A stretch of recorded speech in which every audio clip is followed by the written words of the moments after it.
राजकारण म्हणजे विचारांची लढाई. मतभेद असू शकतात. आरोप प्रत्यारोपसुद्धा असू शकतात. पण आज प्रश्न असा आहे की राजकारणात विचार संपलेत का? म्हणूनच वैयक्तिक पातळीवरती टीका करण्याची वेळ आली आहे असं वाटतंय का? जेव्हा एखाद्या नेत्याच्या कुटुंबियांबद्दल, विशेषतः आईवडिलांबद्दल अपमानास्पद वक्तव्य झाल्याचं आरोप समोर येतात, तेव्हा सामान्य नागरिकाच्या मनात एकच प्रश्न निर्माण होतो, राजकीय संघर्षाची ही पातळी योग्य आहे का? लोकशाहीमध्ये अभिव्यक्ती स्वातंत्र्य आहे, पण स्वातंत्र्य म्हणजे कोणत्याही वैयक्तिक सन्मानावर आघात करण्याचा परवाना नाही आहे. कठोर टीका, वैयक्तिक अवमान यामध्ये स्पष्ट फरक आहे. आणखीन एक महत्त्वाचा प्रश्न म्हणजे कायद्याची अंमलबजावणी. जर कोणत्याही नेत्यानं कायद्याचं उल्लंघन करणारं वक्तव्य केलं असेल, शिवी दिली असेल, कुणाचा अपमान केला असेल, कोणत्या स्त्रीची अवहेलना केली असेल, तर त्याची चौकशी आणि पुढील कारवाया कायद्याच्या प्रक्रियेनुसार व्हायलाच हवी. पण जेव्हा जनतेला कारवाई दिसत नाही, तेव्हा सरकारबद्दल सुद्धा प्रश्न उपस्थित होणं स्वाभाविक आहे. जनतेच्या मनात निर्माण होणारी काही प्रश्न आहेत, जसं की कायदा सर्वांसाठी समान आहे का? प्रसिद्ध व्यक्तींवरती कारवाई करणं खूपच कठीण असतं का? खासदार असतील, आमदार असतील, मंत्री असतील, विविध राजकीय पक्षांचे अधिकारी असतील, मुख्य कार्यकर्ते असतील, मुख्यमंत्री असतील, उपमुख्यमंत्री असतील, यांच्याबद्दल किंवा यांनीसुद्धा अवहेलना जर केली तर काही कायदेशीर प्रक्रिया आहे का? की कायदेशीर प्रक्रिया वेळखाऊ असल्यामुळे ती जनतेला दिसत नाही आहे?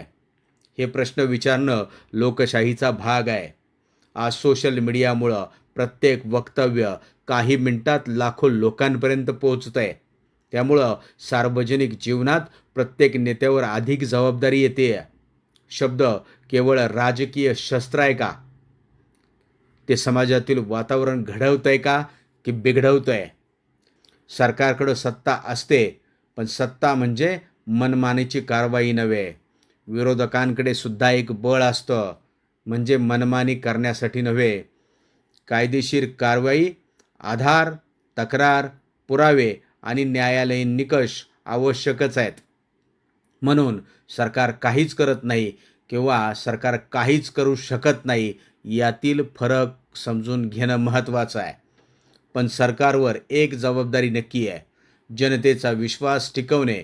जर लोकांना सातत्यानं असं वाटू लागलं की काही जणांना वेगळे निकष आणि काही जणांना वेगळे निकषच लागू होतात, तर त्या चौकशी करणाऱ्या संस्थांवरती सुद्धा विश्वास कमी होतो आहे.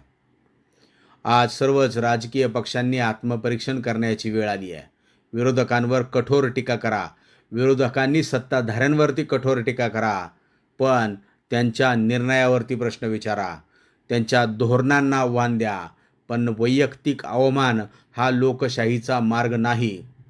कारण आज जर ही पद्धत एका पक्षाविरुद्ध वापरली जात असेल, एका विरुद्ध वापरली जात असेल, तर उद्या ती दुसऱ्या पक्षाविरुद्धही वापरली जाईल.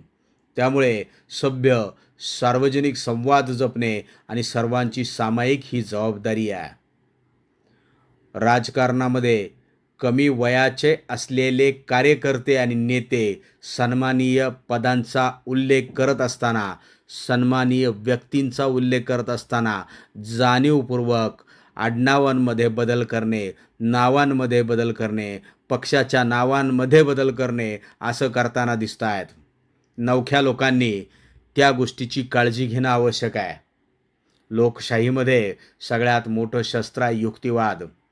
जर युक्तिवादाऐवजी वैयक्तिक हल्ले सुरू झाले, तर लोकशाहीचा विजय नाही, तो पराभव आहे, तुमच्या संस्काराचा सुद्धा. आणि मग इथं म्हणता येईल तुमच्या आईवडिलांनी केलेल्या संस्काराचा सुद्धा.